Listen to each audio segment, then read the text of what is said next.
I'll turn it back. Good morning, everyone. I am pleased to welcome those here on Zoom and those joining us on Facebook Live to Kansas City Oasis. The human experience is better when it is shared. We are pleased that you have chosen to share it with us this morning. My name is Jason. I'll be your host. We are a place where we gather around our 5 core values, which are, share this.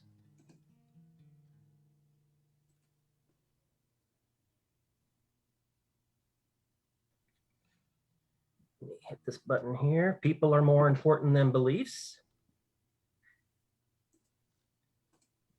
Reality is known through reason. Meaning comes from making a difference. Human hands solve human problems. And be accepting and be accepted. We also have some mottos on our website: community without church, relationship without religion, empowered by reason, connected by compassion.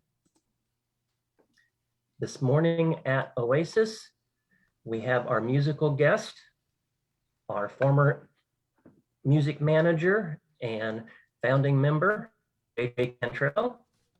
Our community moment is our former executive director who recently moved back to Kansas City, Marilee Harrison.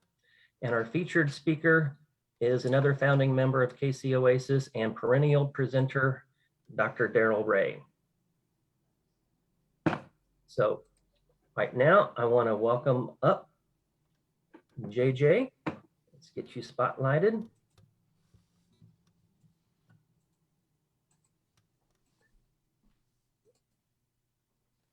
Where did you go, JJ? Hey, it's good to play for you all again. There you are. It's been a hot minute. Bless your all souls. Well, as is typical, I'll be doing a completely underprepared song for one of my pieces today. And I really like this song. I hope you do too.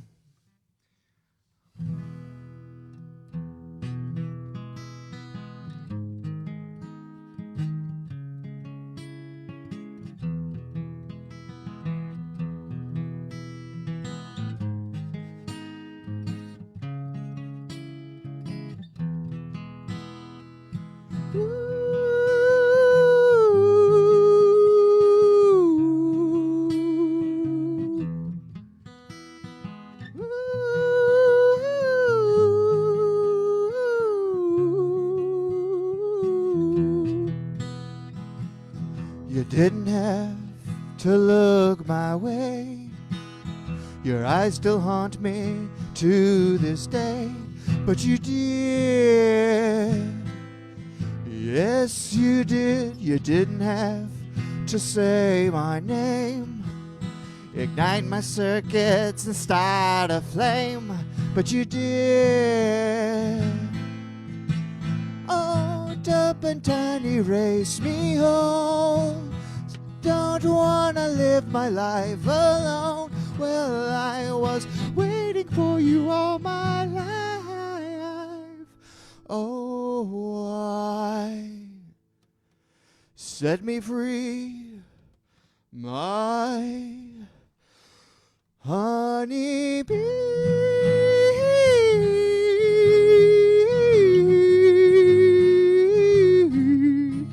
Honey bee.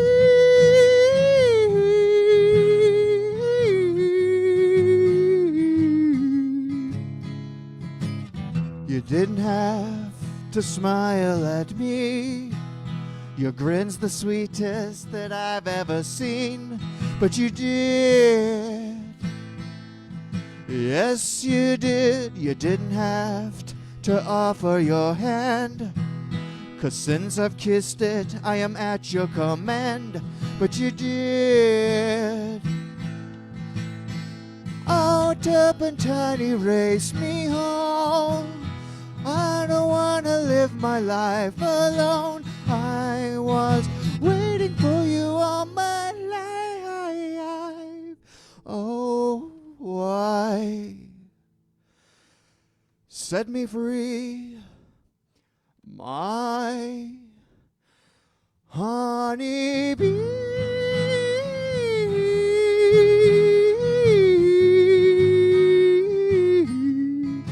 Honey bee.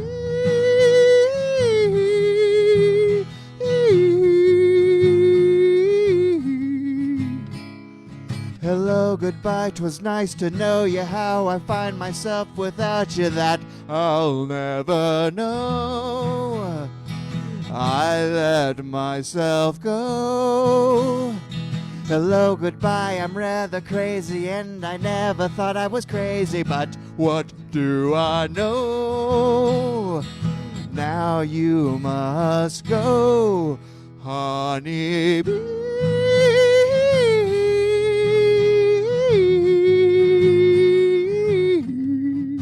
Honey bee.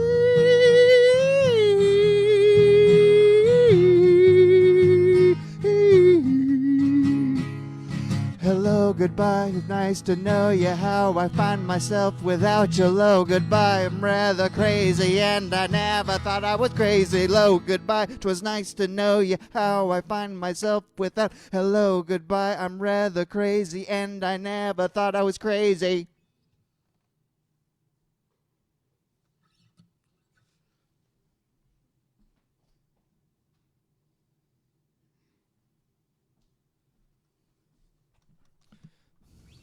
All right. Hey, I like that song. It's really pretty.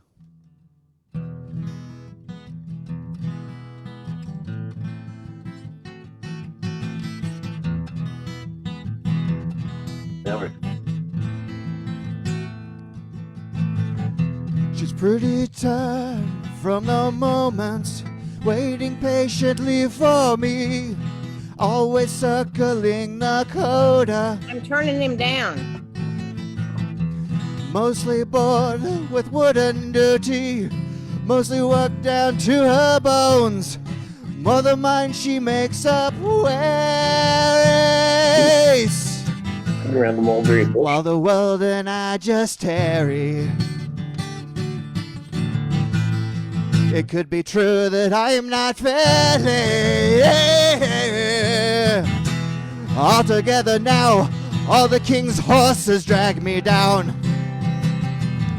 but all the man in me lets her lift up my eyes. She's tearing down my walls, if only 'cause she hates to watch me slowly fall. She's wearing my hard heels as she holds me. She holds me. She's patient with my silly games, rules changing every time. A new paradigm defines me. I'm like a ship without a rudder. I've no sense to steer my wheel. It's a pain to have to feel things now, while the world and I just tarry. It could be true that I am not fairly, yeah. All together now, all the king's horses drag me down, but all the man in me lets her lift up my eyes. She's tearing down my walls, if only 'cause she hates to watch me slowly fall. Slowly my heart heals as she holds me. She holds me. I'm glad she's given me this while. It's not at all that I'm not paid. It's not at all that I'm not grateful. It's also new to me right now. This group of goals and souls, we go and go and go and melt and flow downhill, while the world and I just tarry. It could be true that I am not fairly, yeah. All together now, all together now, yeah. All the king's horses drag me down, down. All together now, all together.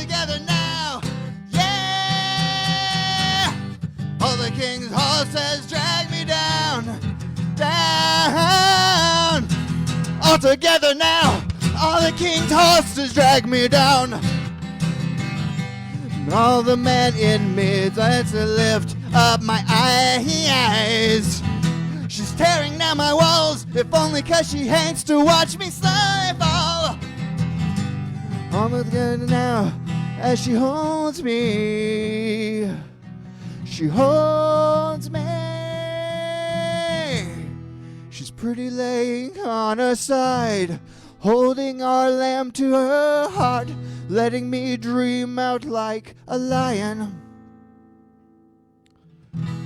It's a little time, a little hope, a little while to wait and see, a little freedom from just trying.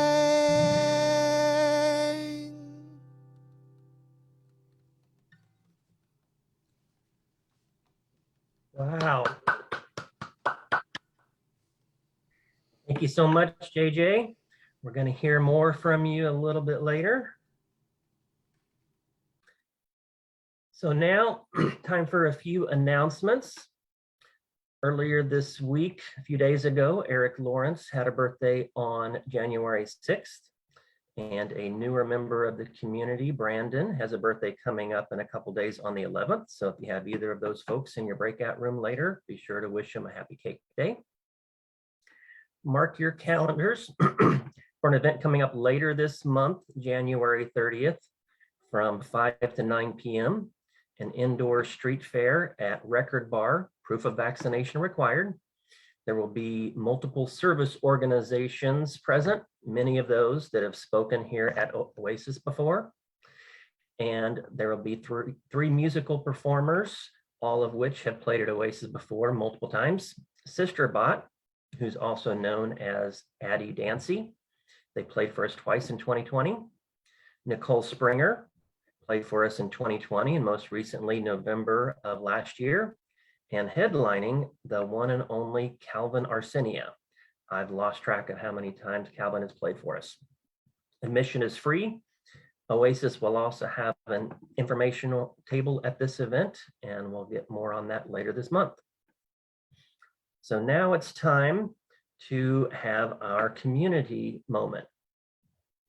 Community moment is a chance for someone in our Oasis community to share something that they've learned, something about their journey in life, or just a favorite pastime. Or, as we'll find out today, a recipe that is meaningful to them. If you're interested in sharing your story, you can reach out to Mark Dixon. We have lots of open positions available coming up soon. So, as is tradition, we like to ask our community moment person for 3 words and a warning label. And let me see if I can get Marilee pulled up here. There we go. And she's currently typing one of the things that I asked. All right, so 3 words and a warning label. We have our mobile, affable, sleepy. And if she had a warning label, it would be bring your appetite or go home. Welcome back to the spotlight, Marilee. We're glad to have you back in Kansas City. Hey, I'm glad to be back. Can you hear me? I can. Good. So, hi, everybody. I'm glad to see you all again and glad to be back here. And I'm looking forward to the day that we can get back together again. But until then, I'll feed you online, or I shared the recipe so you can make the same thing at home.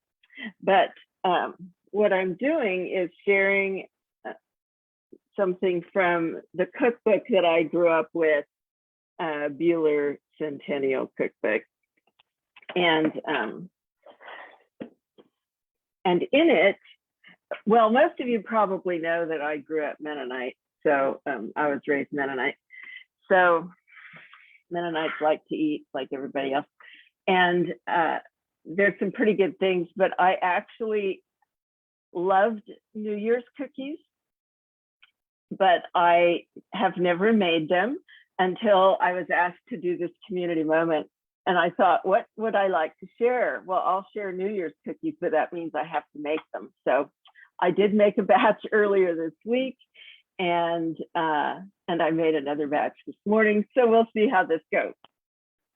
And I'll share with you a couple of pithy little folksy sayings from the cookbook as well, because. So, okay, this is not your professional setup for showing people how to cook, but here you can see my stove area, and I have made this dough, and it's a yeast dough with raisins in it.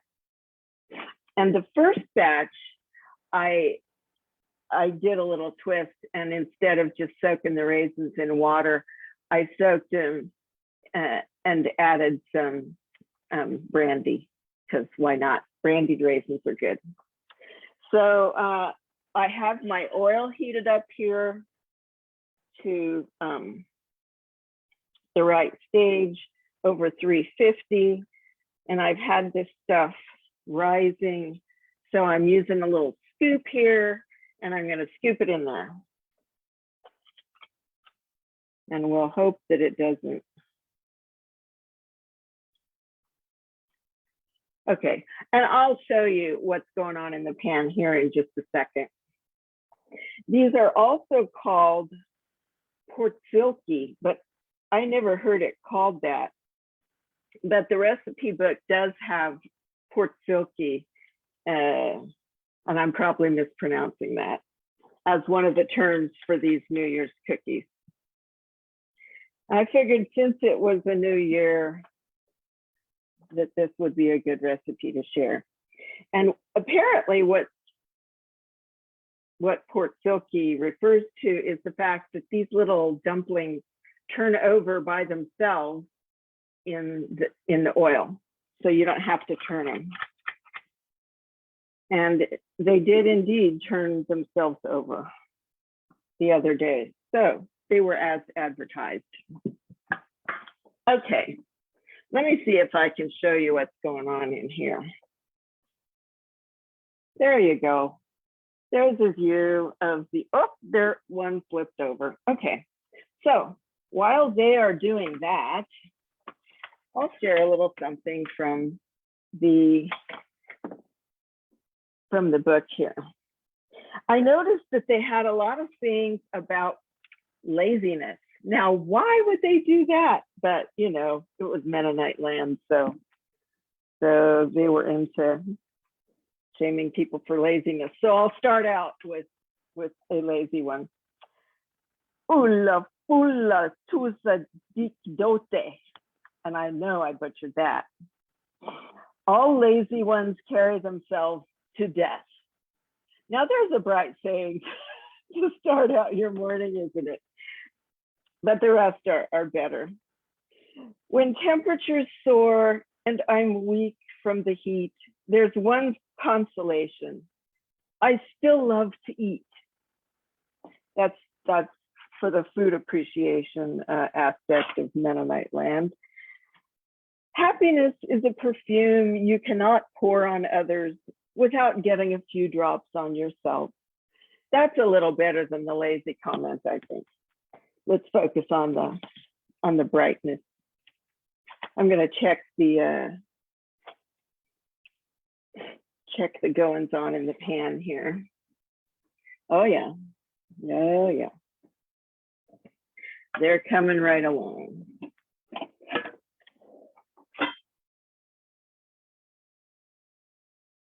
Okay.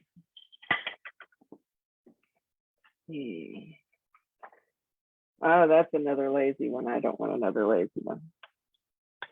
Love is the only language that everyone understands.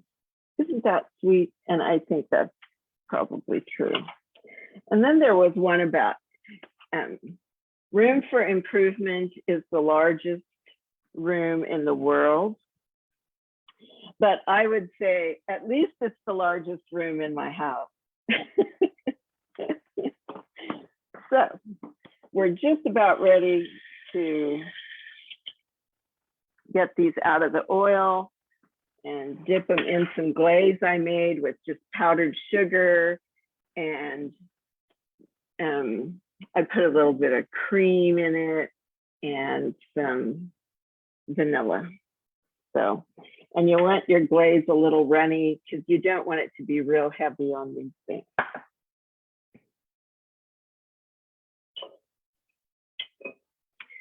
So when they're ready, you just get them out with the slotted dipper. And this one's ready. And put them on paper towels. You want to drain them on some paper towels like that. And I'll adjust it here so you can see that. This one needs a little bit more on that side. And then while they're still hot, you want to roll them around a little bit in your glaze.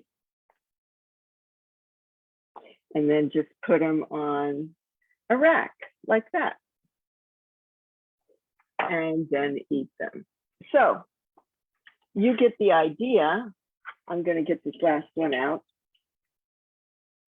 Feel free to make your own and post them in the comments. So it's been fun talking with y'all today. And I'm going to kick back and listen to Dr. Ray and eat some New Year's cookies. Thank you so much, Marilee. One question we had was, did you eat these growing up as a kid? I did.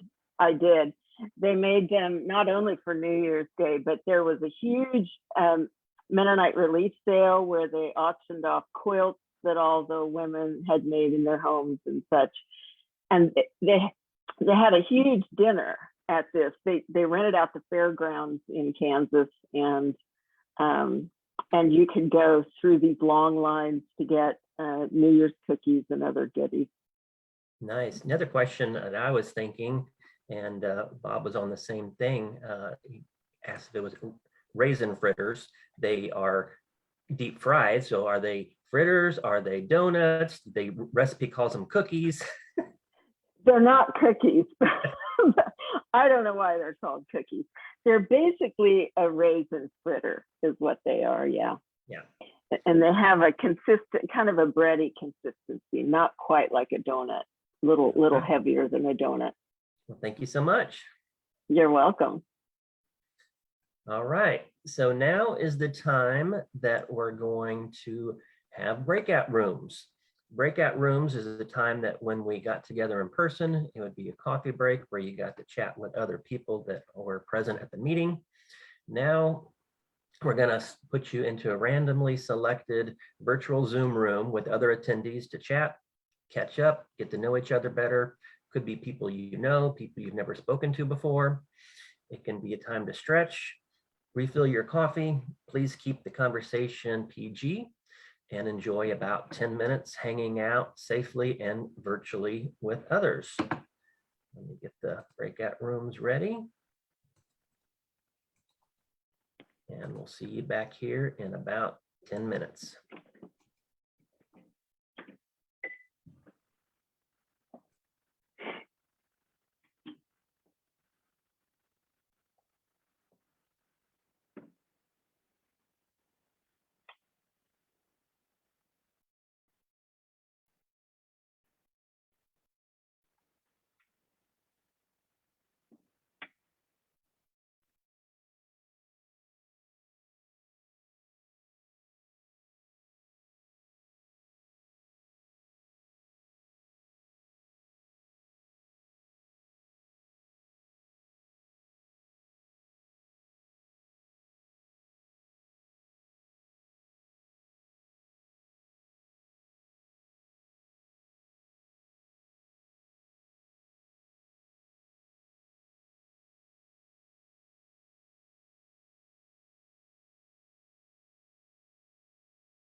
All right, it looks like we have everyone back.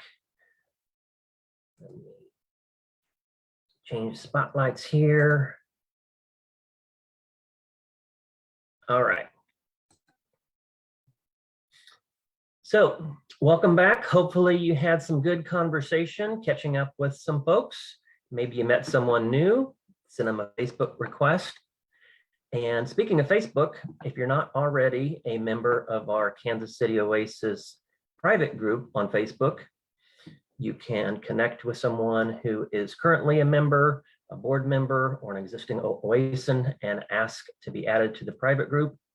And as long as you follow the rules and are into the 5 core values, you can be added. Now, we're going to welcome back to the stage for their 3rd song, JJ Cantrell. Find you again, JJ. There we go.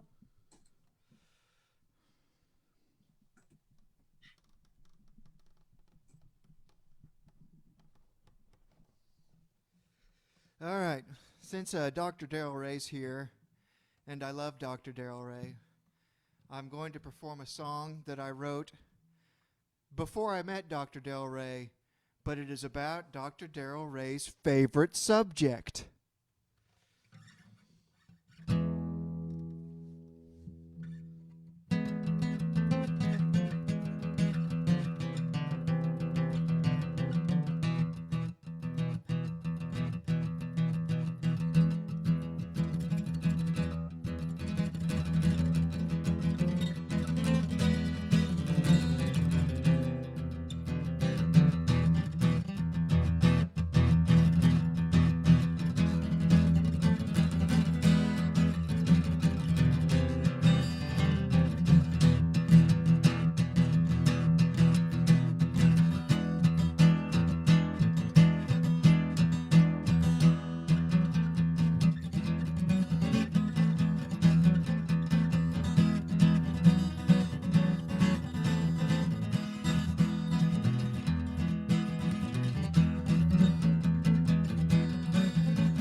Exercising her whims over me, grinding and kissing me amethodically. Her tongue's a brush on my paper-thin lips, and it's artful and my mind melts down towards the hips. It's will that keeps me going strong, knowing I'll drive hard and she'll push long, keeping all my sanity in mind. I let go of my aquifers and reciprocate in kind. We're giving into gravity, we're giving into gravity, we're giving into gravity. Going down and being free, we're giving into gravity, giving into gravity, giving into gravity. Feeling allows us to be.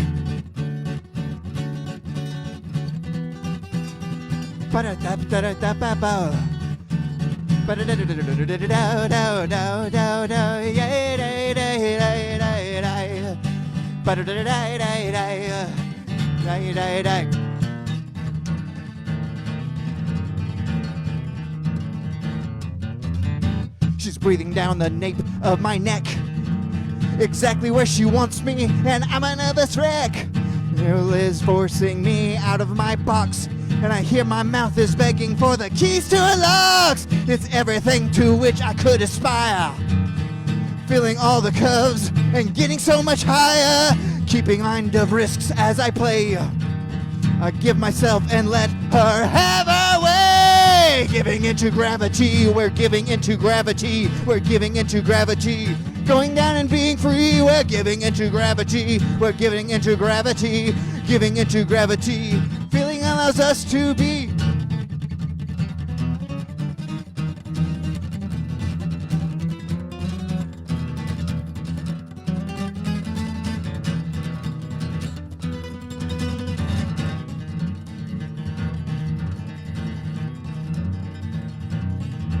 She's closer now at the edge of my soul.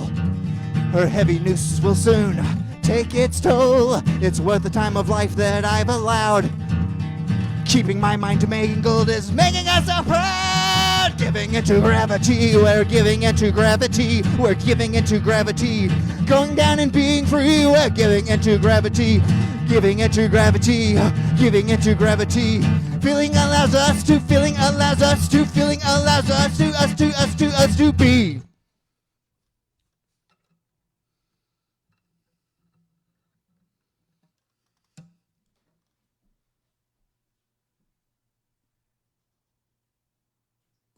All right. Thank you so much, JJ. High energy right there, I tell you. All right. So now we're going to move on to our featured presenter, Dr. Darrel Ray. Going to add your spotlight and give you a little introduction. Dr. Darrel Ray is a psychologist and author of several books, including The God Virus, How Religion Infects Our Lives and Culture, and the book Sex and God, How Religion Distorts Sexuality. He's the founder and president of international organizations Recovering from Religion and the Secular Therapy Project.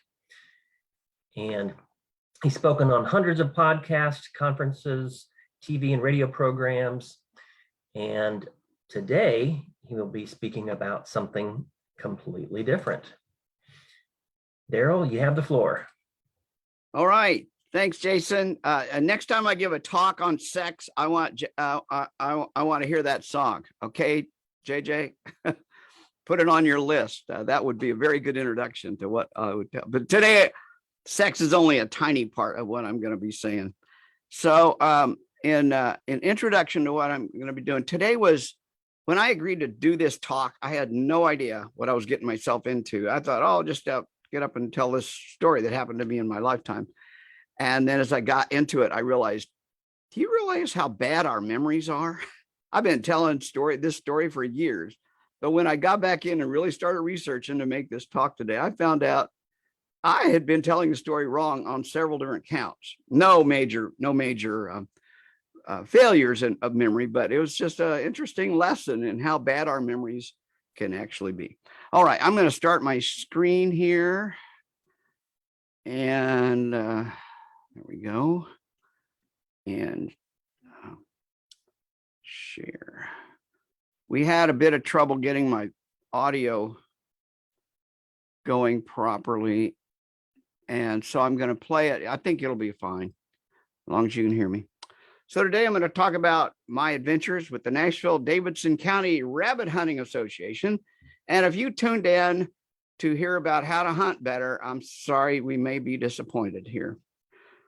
Let's begin with a little bit of early education. I'm going to play a video. Criminals went free. What are you all wasting my time for? I'll be out tomorrow. Officials were bribed. There are rumors that the pardons can be bought. Witnesses were threatened. The FBI couldn't stop it. They're talking about dropping the investigation.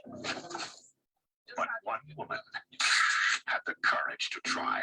You are a troublemaker. That is a lie. Larkin Bibbs, second-degree murder.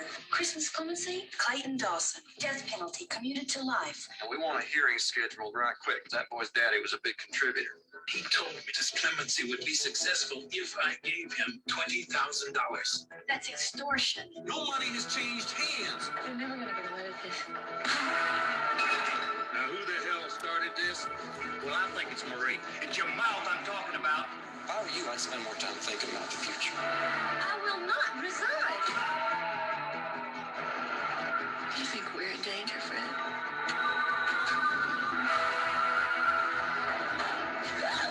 Marie, they're gonna smear you with everything they can. Somebody has to stand up to them, Fred. In 1978, in the state of Tennessee, the criminal justice system was put on trial. It placed the power of the government against the word of one woman. Marie. Sissy Spacek in an explosive true story.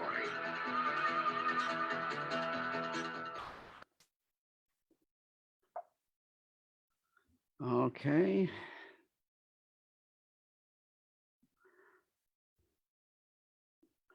All right, so that got us off to a good start. I was right in the middle of that story, although you'll never find me in the movie. We'll come back and talk about that later. There was a time in my life for about 5 years when I seemed to be the Forrest Gump of Tennessee and then later Kansas. I always seemed to be, I don't know if I'd call it the right place, but I was in a place that was very interesting. And around me were happening things that I had no control over. I wasn't necessarily involved in, but I was interacting with the people who did interact, did have control. And that's part of the story here today. So I call that my Forrest Gump time in my life, or period in my life. In 1976, after having worked in some other aspects of the Tennessee state government and the juvenile justice system, I landed a really cream job with a brand new agency. The state had decided they needed to start training. And get this, they needed to start training their prison guards and their parole officers and their jail employees all around the state. So the legislature enacted legislation for a new organization called the Tennessee Corrections Institute. It was independent of the correctional system. That's so we could train people in all different aspects of the criminal justice system. I got a great boss. His name was Doug Morgan, and he was funny. He was interesting, fun, easy to work with, really supported me, and anything I did seemed to always be behind me. And we had a big budget because we're a brand new agency. So we had to put together, a huge number of programs and stuff in a very short period of time in 1976. Our offices started off because they had some vacant office area at this Tennessee State Penitentiary. So literally on my first day of work, I come ready to go to work, and my boss says, "Hey, we're going to go over and take a tour of the prison." Well, I had never been inside. I don't think I'd ever been in. Well, I had been inside of a prison, but not this prison particularly. And this was a very old, as you can see, looks very stately, but that was the high security, maximum security prison, one of two in the state of Tennessee at the time.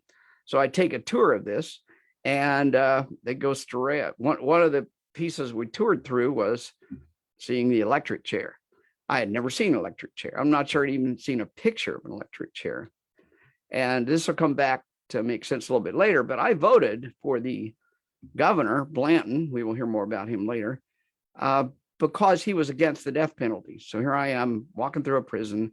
I get to see this electric chair and, hope that it never gets used again. In fact, I think it's only been used once in the last 50 years. They've since changed to lethal injection, unfortunately, but this wasn't used. So I also got to tour Brushy Mountain State Penitentiary. This is all in the first week or two of my work. I'm going around the state of Tennessee. This is like, I'm living in Nashville at the time, and the state of Tennessee has these big prisons. This one was way off in the mountains of eastern middle Tennessee. If you don't know it, Tennessee really looks like three different states. You got west, central, and east. And this was more on the eastern side. Deep in the mountains, far from anywhere. I don't even know how they got the employees to go there, but they did. And while I was there, during that time, they were shutting down this huge prison because it was antiquated, and they were building a new prison and stuff. But they had two prisoners inside this prison that were so difficult that they hadn't yet transferred them anywhere else. they had 76 guards in this prison, but and those 76 guards were there to guard 2 prisoners. And one of those prisoners was this person, James Earl Ray. So, of course, touring this prison, I got to see James Earl Ray. I didn't talk to him. I didn't interact with him. I just got to walk by and look in his cell, and I saw him for whatever that's worth. And this was well after he had made his escape. James Earl Ray had escaped from this prison. One of the few people in history that ever managed to escape. Nobody has learned yet how he did it, because he didn't go through any doors. Behind the prison was a big walking exercise area with a cliff that went straight up. I mean, it was literally a cliff. You couldn't climb this cliff without help.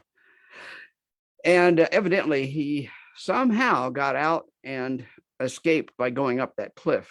Many people think he was given assistance by someone, but nobody ever proved it. He was only free for about a week before he got caught and put back in this prison. He was also being kept in Brushy Mountain because they didn't have the security systems in place yet to put him somewhere else, because he was probably going to be murdered by somebody for what he did in murdering Martin Luther King Jr. So this is a very interesting way to get started in a new job. I'm getting to know my boss. I'm getting to know his quirks, and I'm getting to learn that he kind of has Doug had what I call a shit-eating grin on his face most of the time. He always walked around with a pipe. He never smoked it inside, but he always had a pipe in his mouth. He always had this shit-eating grin on his face. So during this time, or shortly after this, I am tasked with this enormous job. Now, this is 1977. I am a whole 27 years old. I can't imagine right now, if I went back in this time in my life, I can't imagine how I could do that. It's mind-boggling what I was doing at this time. But, you're young and dumb and don't know, your own limits. So I signed on for this. And the task was to create a program from nothing, just from nothing, that would train 3,000 employees in the state of Tennessee who worked in the prison system, train every jail staff member in the entire state. Oh, and also train all the probation and parole officers. And by the way, while I'm doing this, I'm finishing my doctoral work in psychology and getting ready to submit all my material for final approval so I can walk away with a degree. And I have a 3-year-old at home and a baby on the way. It was a very busy time, as you might well imagine. And yes, I was pretty damn stressed and overwhelmed.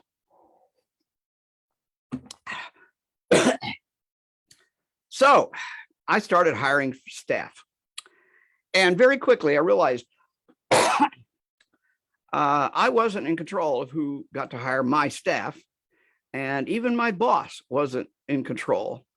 I was able to hire a lot of really good people, some very competent people to begin working, and I was to train them in how to train.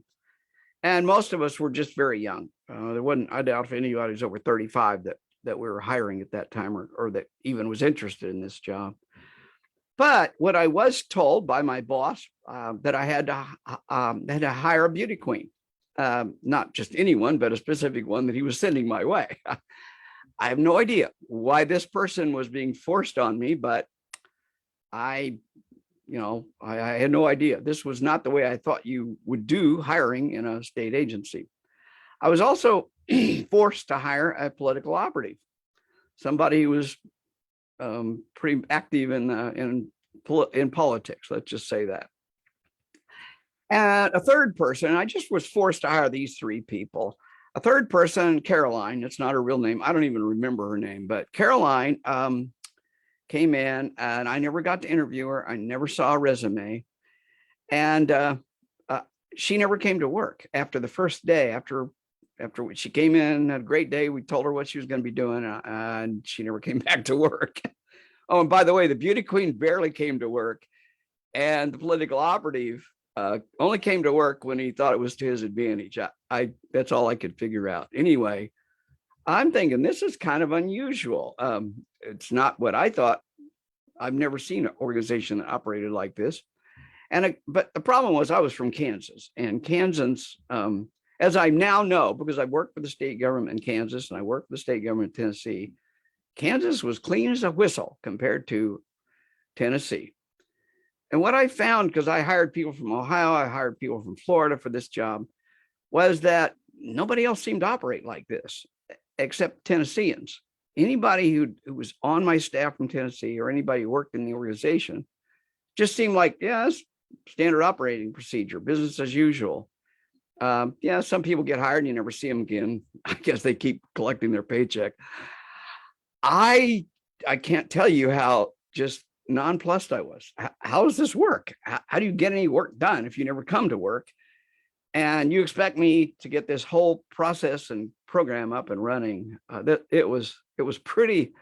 It was daunting, to say the least. Then this is all happening in a fairly compressed time period. So I'm trying to deal with all this all at the same time. Then the governor, Blanton, which I mentioned earlier, and it was against the death penalty, and that's one of the main reasons I voted for him, although I did not like him. I thought he was probably a corrupt. Of course, we'll find out later.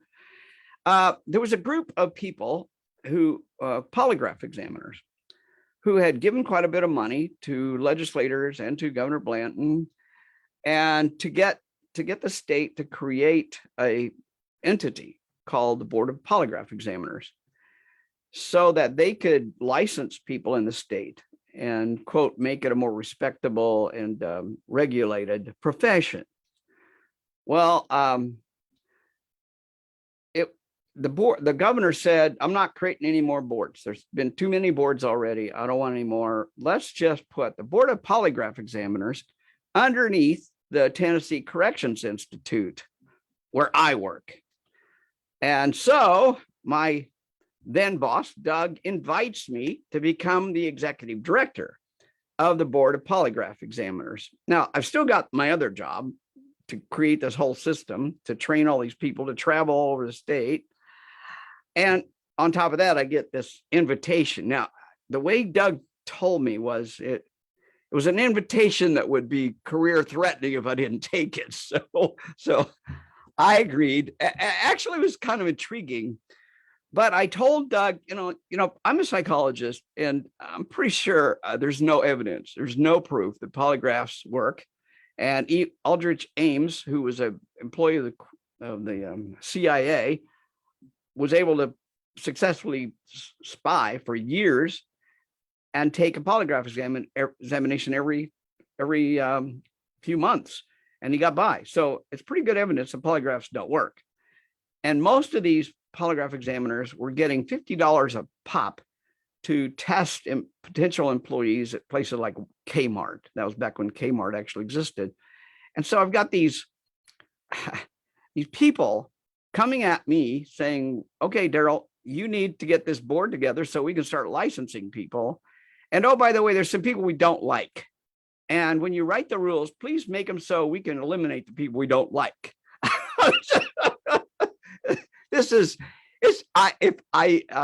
I couldn't make this shit up. It's just too crazy. But I am supposed to do something called promulgate the rules for the Board of Polygraph Examiners. The legislation itself simply created the institution of the Polygraph Examining Board. It does not say the nitty-gritty details. I have never promulgated rules in my life. I'm not a lawyer. So this was a rather daunting, but at the same time, I am learning amazing stuff about how a wide range of things work, not least of which, how do you promulgate rules? I had no idea how much went into making sure an organization operates right under a specific set of rules approved by the legislature. So basically what I'm doing is I'm writing the law or implementing a law under the rubric of the legislature. It didn't matter how much I objected. Doug said, well, Darrel, we got to do it. These people paid a lot of money to the governor, to the legislature, so we got to help them. Well, one thing that kept happening was, well, one thing that kept happening was these people would call me up. They want to talk to me. And these are the owners of the organizations that do polygraph examination. They'd say, hey, we want to take you out to lunch, or hey, let's write this rule a certain way. Or we looked at your draft. We don't like it.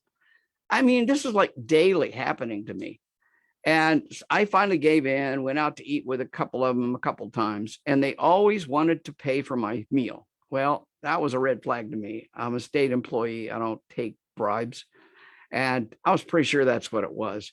So the first time I went out to eat with them and I grabbed my check and I paid for it, these guys got absolutely pissed. I was just blown away. I had no idea I could make somebody so angry simply by paying for my own meal.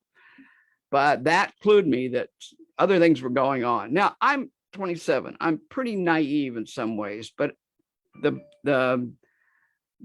things are starting to click. I'm starting to realize this is not just an ordinary system. This is not just do your job. This has got a political component to it that I hadn't planned on. And I need to understand what's happening. So I went back and I talked to Doug and I said, Doug, these guys are trying to buy my meal and expect me to do what they're telling them. And Doug says, well, Darrel, you just do what's right. And that, I really appreciated that. I was kind of scared after that first meal with them. I went out to another meal with them. I did the same thing. They got just as pissed off. And the main thing they wanted to do was make sure a doctor, and that is his real name. Again, I can't make this shit up. His name was Doctor. I don't even know if he had any degrees. I don't know, but he headed a polygraph company out of Memphis that these guys hated. And they wanted to make sure that I wrote the rules so that his company couldn't function within the state. I don't remember what the details were. And I basically said, oh, well, I'll take into consideration your concerns, but I wrote the rules the way I thought they should be read. So I didn't make lots of friends during this time period in the polygraph world. And I'm glad I didn't, because it's a scam. It is a way to cheat people out of money, and it keeps people out of employment. It's very racially based, it looked to me like, because it was much harder, it seemed like, and from the data I saw, it seemed like probably harder for a Black person to get employed than it would a white person through this process of polygraph examinations. Anyway, lots of other things going on there that I won't go into. Now, one day, my boss, Doug, says, hey, Darrel, I want you to come to the Nashville-Davidson County Rabbit Hunters Association next week. And I'm trying to get my doctoral finished. I've got kids to take care of at home. My wife works. I mean, my plate is not just full, it is overflowing and it's falling off, and I'm not getting work done that I thought I should be getting done. So I tried to argue out of it, but Doug wouldn't hear of it. And when I said, what is this association? And he said, well, with his shit-eating grin on his face, he said, you'll find out when you get there. So I show up there, and what I find out, it's a cover for the Democratic Party. And most of the sheriffs from the state of Tennessee are there. I mean, these are big players in the Democratic Party, and they clearly have power within their own counties. There are big vats of rabbit everywhere. It's like there's 30 vats of rabbits. There are hundreds of people here, almost all of them Democrats, as far as I can tell. And there's dozens of ways of cooking rabbit. The recipes, I don't know if Marilee wants a rabbit recipe. I don't have one, but anyway, there was lots of different ways to cook rabbit. I mentioned earlier that there was a woman named Caroline, again, not her real name, and she shows up. Now, I haven't seen Caroline since the first day of work, when she showed up and then never came back. And I asked Doug, wow. Hi, Caroline. And we exchanged pleasantries.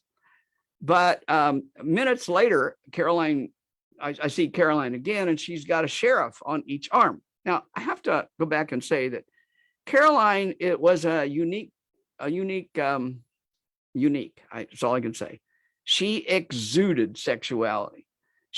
You couldn't be around her without thinking she was ready to seduce you at any minute.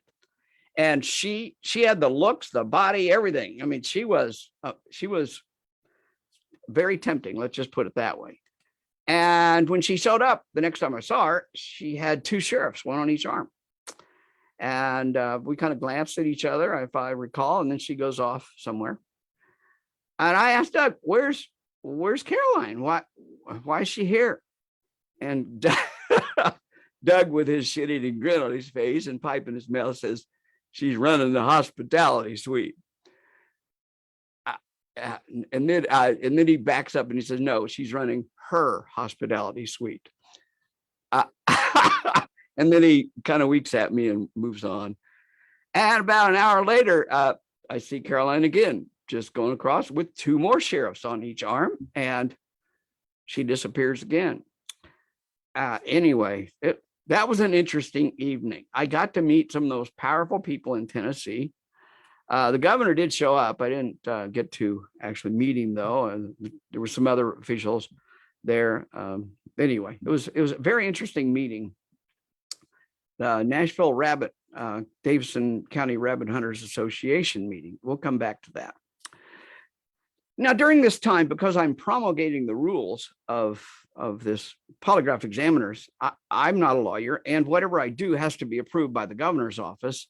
So I'm meeting with a man named Eddie Sisk. Now, at the time, this is the only picture I could find of Eddie, and he was much older. When this picture was taken, Eddie was probably 35 or 40 when I was working with him, and he was a lawyer. He was a Vanderbilt Law School graduate.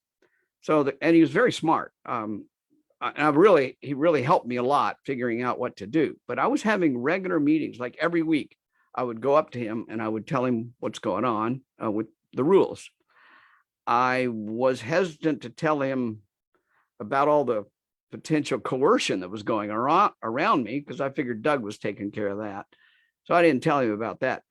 In some ways, I wish I had told him that people were trying to force me to do things, and just to see what his reaction was. But I didn't do that. I was very business oriented and very job oriented. The politics of it I didn't want to get involved with. So remember Eddie Sisk. He will become important later. Now at this same time, as I'm saying, this is not a sequential thing. There's a lot of parallel things going on at the same time. A woman named Marie Regente got an appointment to head the Board of Pardons and Parole. So she will be the chairperson for the Board of Pardons and Paroles. She was a beauty queen from Florida.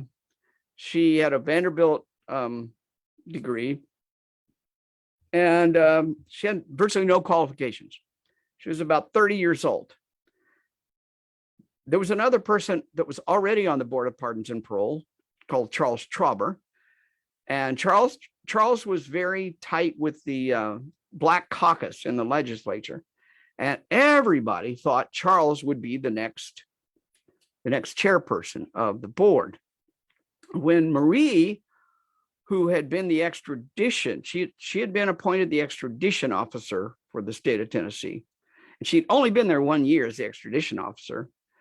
She was appointed to the chair of the board.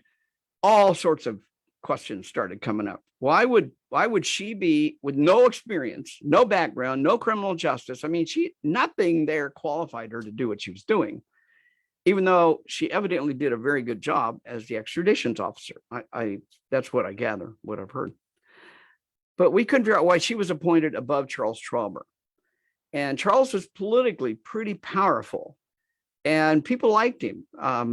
So that was just a big question coming into our minds. And when I say our, I mean people I worked with within the Institute. My boss, Doug Morgan, he didn't know what was going on there. And there was, some media questions about it as well. So Marie's career at the Board of Pardons and Parole involved 1 year as the extraditions officer. Now, extraditions is a pretty damn important job, because it helps bring people to and from a state. If the state of Kansas wants to extradite somebody from Tennessee, for a crime that happened in Kansas, they have to go through the extraditions officer. And some states will not extradite for certain things, other states would extradite. I mean, you can imagine New York is not, New York is not going to extradite for example, a doctor who does abortions under a extradition order from Texas. Send that doctor down to Texas so we can convict him of doing an abortion. They're not going to do that. So there's some clear things that states just won't cooperate on. But she was the one that dealt with the extradition treaties, so-called treaties between states. Many people have no idea this is the way things work between states. And then after only 1 year, she gets to be the chair of the Board of Pardons and Paroles. Again, the rumors are just running rampant.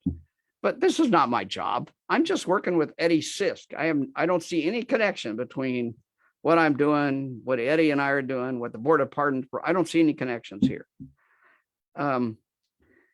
Then Marie is summarily fired after only a year as the chair.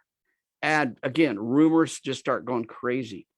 People were saying, did she sleep her way into the top? Did she not, sleep with the right person? We don't know. And that is the rumors that are intentionally being spread by the administration, that somehow she wasn't qualified to do the job. Somehow she had done a bad job. There was a lot of smearing going on. And not long after that, we find out that she's filing a civil suit against the governor for being fired without cause. And we find out that Fred Thompson in this picture will be her lawyer. Now, if you're old as I am, you'll remember Watergate. And you will remember watching Fred Thompson sitting next to the Republican senator on the Watergate committee that was investigating the Watergate time. So Fred Thompson was the legal counsel for the Republican side of the Watergate investigation. So this is pretty big. How can she get Fred Thompson, a private lawyer at the time? How did she get Fred to represent her? Anyway, all this is happening. And then I finished my doctorate and I moved back to Kansas to take a job up in Atchison as the chief psychologist at the youth center Atchison. And I kind of leave behind this, or I thought I was leaving behind what I had seen and heard in Tennessee. And then the FBI, I left in November. The very next month, the FBI arrests my friend Eddie Sisk and several other people, put them into custody. They did not arrest Governor Blanton, but they did have Blanton go before a grand jury, and he denied any wrongdoing. So here's a half a dozen people being arrested by the FBI, one of which is the guy I'm working with on Capitol Hill, the chief legal counsel for the governor. And this is the end of the governor's term. And the rumors are starting to happen that have been happening for a year or two, that pardons and paroles are being given out by the governor in suspicious ways. Then on January 15th, Governor Blanton is within days of leaving office and Lamar Alexander is within days of coming into office. And Blanton sits down in a very bizarre ceremony and signs the pardons for 52 criminals, 24 of which were convicted murderers. Most of these people were pretty dangerous people that were being just let out of prison on a whim, and we couldn't understand what's going on. And the governor said during this bizarre meeting, ceremonial signing ceremony, said this takes guts. But most of the Democrats and most of the Republicans in the state thought this was crazy and couldn't understand why it was going on and couldn't seem to stop it. His own Secretary of State said some people have more guts than brains. As we know, as we'll find out, that turned out to be true. That same day, a man named Robert Humphreys, who had been convicted of first-degree murder, he murdered his ex-wife. They weren't married. His ex-wife, her boyfriend, and I believe it was her father. He murdered 3 people in cold blood. Just a few years before this, been convicted, been put in prison, and he was released from prison that same day, January 15th, when the pardons were signed. He walked out of the prison that night. And that was the prison I showed you the very first time, the Tennessee State Correctional State Prison. That was the picture. He walked out that front door, met his lawyer and said, I think I'm dreaming or something like that. And he hasn't been seen since. We don't know what happened to him. He could be living in Bolivia for all I know, or he could be under a concrete driveway somewhere. Word got out that pardons were for sale, and the FBI had been involved in this for well over a year. They'd been investigating, but nobody could find a way to stop Blanton because he had a few more days in office, and there were rumors he was going to do a lot more pardons. There had been a federal court order that the state of Tennessee had to reduce their prison population because they were overcrowded. And Blanton said, well, that's a good excuse to start just letting people out willy-nilly, but only if there's certain understandings for how you get out. Lamar Alexander had won the election for governor, and he later became Secretary of Education under Ronald Reagan, and he's still the senator right now from Tennessee. But everybody, Republicans, Democrats, the head of the legislature was trying to find a way to stop Blanton, and they came across this creative way. The Constitution of the state did not state specifically when the new governor should be sworn in. So what they did was they got the FBI involved. The FBI at a specific time ran into the governor's office when he wasn't there, locked the governor's door, and then they got Lamar Alexander in a quickly arranged ceremony and signed him in. So now he is the governor and Blanton's out. They unlock the door, he goes in, they find all sorts of evidence for pay for play kind of things. Get your pardon for $10,000.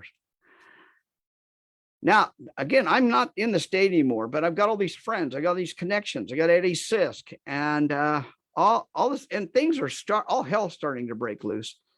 And then on February 1st, a man named Samuel Pettijohn is murdered, and it appears that a black man had come in and murdered him in the back of his own store. Now, this guy was this is Pettijohn. He was a friend of Jimmy Hoffa's, and as it soon turned out, the FBI established it. He was actually running this cash for pardons program out of his back of his store in Chattanooga, Tennessee. The man who murdered him appeared to be black, and that will be interesting later. So not long after this, Eddie Sisk is indicted along with several other people in this scheme. A sheriff got indicted, a state trooper, one of the chief state troopers that was involved in guarding the governor was indicted, and they were given 5 years in prison. They actually got off pretty damn light for what they did. There's a lot of legal shenanigans that went on. And most of these folks actually pleaded guilty. Ultimately, they avoided trial because they pleaded guilty.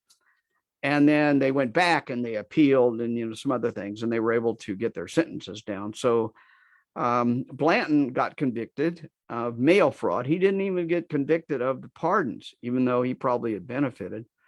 And nobody knew who murdered Pettijohn. That was a mystery to us. Well, in 1985, Hollywood decided to make a movie out of this because it's just so damn interesting.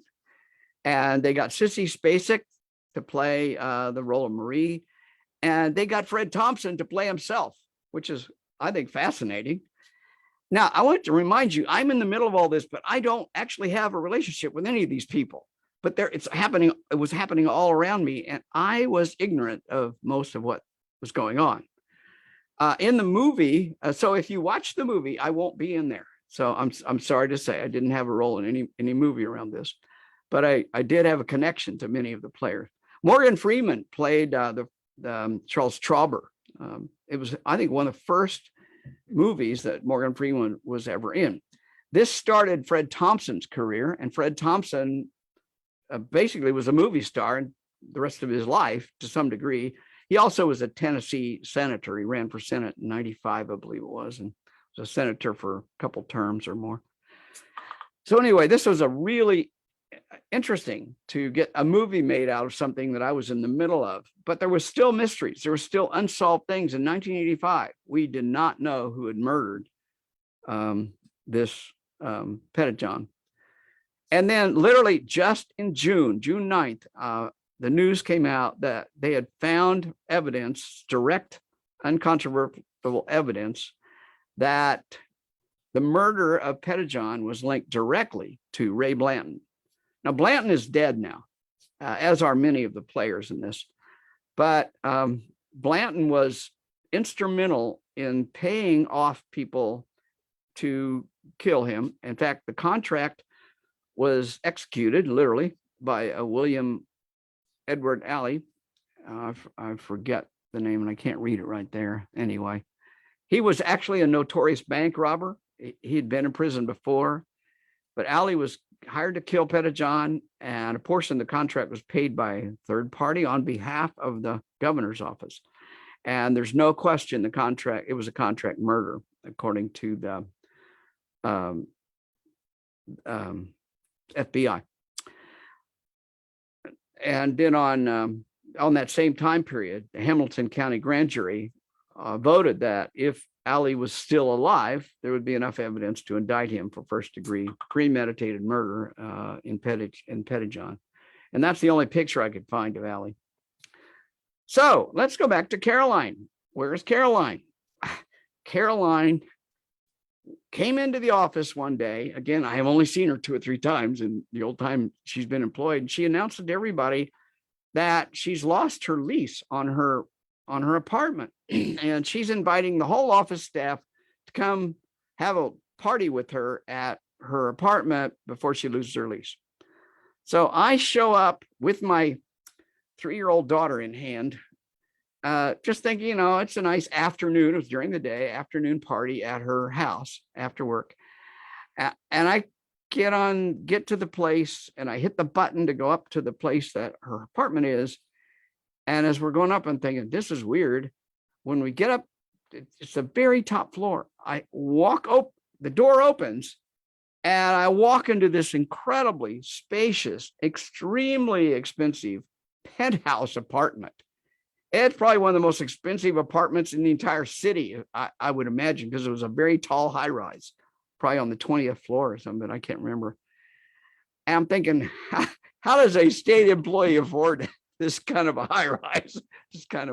So I have no idea. I never got an answer. I'm just asking questions at this point in time. And we had a good party. I didn't realize it was an adults only party, or it seemed like it was.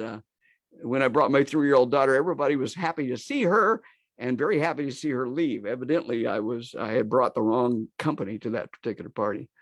Anyway, I never saw Caroline after that. I don't remember that she ever came to work, actually do any work. So she had some kind of role to play in all this. I have no idea what it was. So, after some movies, they always say, here's what happened to the characters after the movie, after this event happened. And so I'm going to show you a little bit of what happened to all these characters. Of course, Fred Thompson was the legal counsel for Watergate, became a representative later for Marilee. In 85, he played himself in that particular movie, and he was a senator from 94 to 2003. He just died back in 2015. Edward Sisk was disbarred as a lawyer and sentenced to 5 years in prison in 1979. And when he got out of prison, he went to work in a mattress store, pretty much worked there until he's completely retired. And he died in 2021. I never saw Eddie Sisk after that. But I have seen some interviews of him and other things. And what I saw over and over again, he confessed. He said, yeah, I accepted $10,000 in, quote, loans. Now, we all know what that means. And the FBI knew what that means. And that's why he got convicted. But he played the victim till his dying day. And he said, everybody persecuted me and persecuted my wife, and we didn't deserve all that. You know, the fact that he let 24 convicted murderers out doesn't seem to play. And he never showed any remorse for what he did in this time period of his life. And he just seemed to be a bitter person to the end. And of course, he lost his whole profession as a lawyer as a result of it. I think the guy should have served many, many more years. I mean, if you let murderers out, maybe you should serve their term for them. I'm thinking that's a good way to do it. Governor Blanton was convicted of mail fraud, and he was only served 22 months in prison, partly because of some legal shenanigans as well. I don't understand them all, but he was never convicted for the actual pardons, even though it appeared that he got money. And that's what we now know as a result of this latest investigation. It was a cold case investigation where they found who murdered Pettijohn and linked it clear back to the Blanton administration. He worked in a Ford dealership after he got out of prison, and he tried to make a political comeback, but he only got 7% of the vote in the Democratic primary. They have to remember during this time is when the state was shifting from Southern racist Democrat into Republican racists. That's about all I can say. It always seems to be racist down there. And so there were more and more Republicans being elected to office. And of course, it's just been a steady increase since then. Charles Trauber actually got appointed to the chairmanship of the Board of Pardons, Paroles, and he was on the board for 36 years, seemed to have been an honest guy, seemed to have served with distinction, and he was played by Morgan Freeman in the movie. And a book came out not long after that called Marilee, a true story, and it's by the same author of the book Scorpio, which I thought was fascinating. That guy would be interested in this particular story. And I have, with the advent of Facebook and being able to connect with people, I've been able to connect with Marilee, and we've corresponded just a little bit, mainly about her experience. And I told her a little bit about where I was during that time. Of course, I wasn't connected with her, but she seemed to be very happy to have somebody who'd kind of been there at the same time she was. I don't have a relationship with her or anything. I've never met her, but we've had some interesting conversations. And she had quite a career after this incident. Of course, that put her up in the public eye. And as a result, she got some significant kinds of opportunities. And Bill Clinton even appointed her to the board of Federal Board of Pardons and Paroles. But the Senate refused or didn't act upon her appointment. So she was there for a year or two, and then her interim appointment expired. So she didn't. And she's retired. She's retired now. So to wrap this all up, the Rabbit Hunters Association went on for many years, but since it was primarily a Democratic event, it went downhill as the Democrats lost more and more power in the state. However, it was resurrected more as a charitable thing, and for a few years. But in 2014, this is literally the last mention of it that I could find, and that is they were raising money for some charity at this event in 28. And Lamar Alexander and Bob Corker, the two senators from Kansas, both attended this particular fundraising event of the Rabbit Hunters Association. So that is my convoluted story about Tennessee and my Forrest Gump experience. I have talked before here about my experience in civil rights and all that, and much of that transpired over this as well. So I probably got a dozen more stories that all happened within this 5-year time period, but this one I thought was just fascinating in that just recently they solved the murder for Pettijohn. All right, Jason, I am all finished.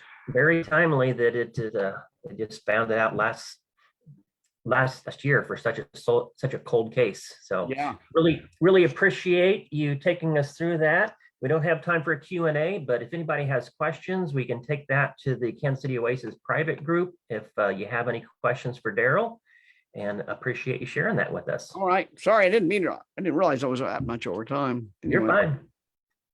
Take care. All right. So we will have a couple of closing announcements and then bring JJ back in just a moment for a final song.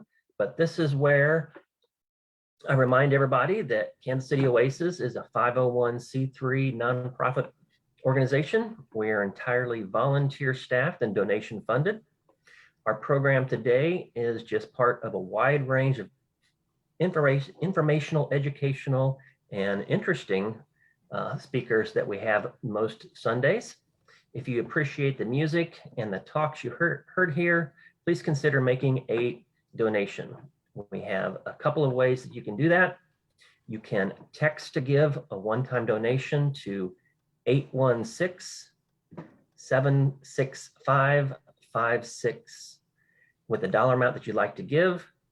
And I will put that in the chat here. Also, if you like numbers to spell out words, that's 816 text TEX solo. Also, you can donate through our website at kcoasis.org/donate. You can set up a one-time donation or recurring donations. And I'm going to welcome back JJ for another song.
Thank you all very much. Thank you so much, JJ. Trying to find my mouse to unmute myself. All right. So thank you everyone for coming. Thank you, JJ, for your fine musical selections. Thank you, Marilee Harrison, for sharing a recipe that's yummy and delicious, as well as some other things from your book there. And for Darrel Ray for sharing the adventure that he was a part of. Please join us next Sunday, same Zoom link, same 11 a.m. start time, where our musical guest will be the return of an Oasis favorite, jazz pianist Eddie Moore. Our community moment will be Christoph, and our featured speaker will be also an Oasis member, April Marshall, talking about gender topics. You don't want to miss it. And thank you, all of you, for joining us. Have a safe and warm week.